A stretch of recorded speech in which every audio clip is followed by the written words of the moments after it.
Hello दोस्तों, आज हम बात करने वाले हैं एक ऐसे मैकेनिज़्म के बारे में जिसके द्वारा वाहन के रियर व्हील टर्न कर पाते हैं।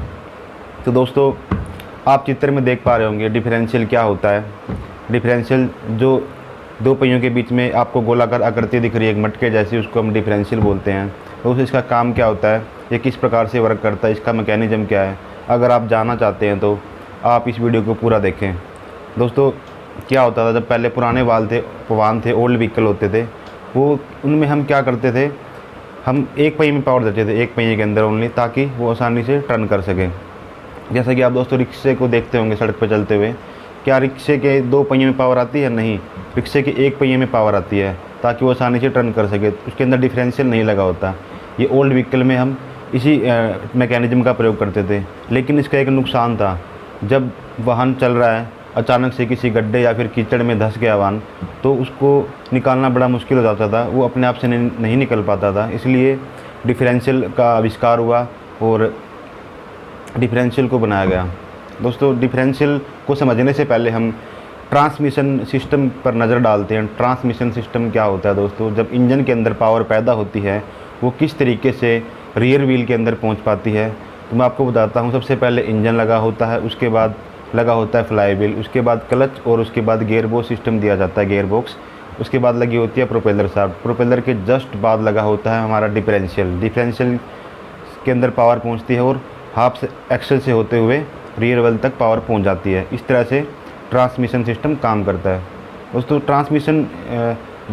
डिफरेंशियल की वर्किंग को समझने से पहले हम बात कर लेते हैं उसके पार्ट्स के बारे में।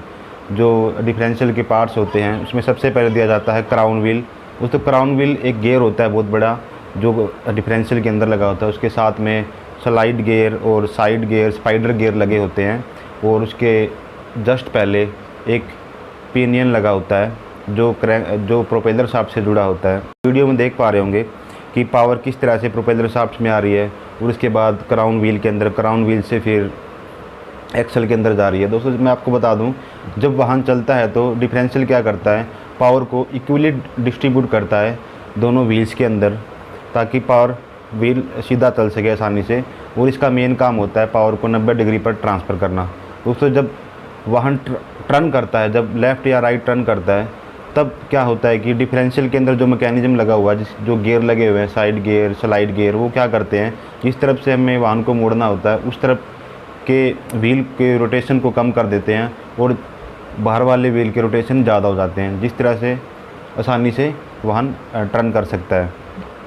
तो हमने कभी एग्जांपल के लिए मैं बात करूँ तो, अगर मैं किसी का हाथ पकड़कर मेरे चारों ओर उसको घुमाऊँ, तो आप सोच सकते हैं कि जो मैं उसको घुमा रहा हूँ तो मेरी जो स्पीड है वो कम होगी, या फिर मैं उससे बहुत कम घूमूंगा, वो बाहर वाला ज़्यादा स्पीड में घूमेगा। यह इसका उदाहरण हो सकता है। या फिर मैं एक प्रकार पेंसिल के उदाहरण के द्वारा भी समझा सकता हूँ कि जब प्रकार से हम चाप लगाते हैं तो क्या होता है कि प्रकार कम मतलब स्थिर होती है, लेकिन जो पेंसिल होती है उसके बाहर आसानी से घूम जाती है। तो इस मैकेनिज़्म पे भी डिफरेंशियल काम करता है। अगर डिफरेंशियल नहीं होता तो वाहन को मोड़ना काफ़ी मुश्किल हो जाता है। अगर हम डिफरेंशियल को हटा देते हैं तो क्या होता है कि वाहन जब हम मोड़ेंगे तो वाहन के पिछले पहिए उठ सकते हैं, जिससे वाहन पलट भी सकता है। तो डिफरेंशियल आसानी से वाहन को मोड़ता है। दोस्तों, अगर आपको यह वीडियो अच्छी लगी है तो आप वीडियो को लाइक करें, सब्सक्राइब करें।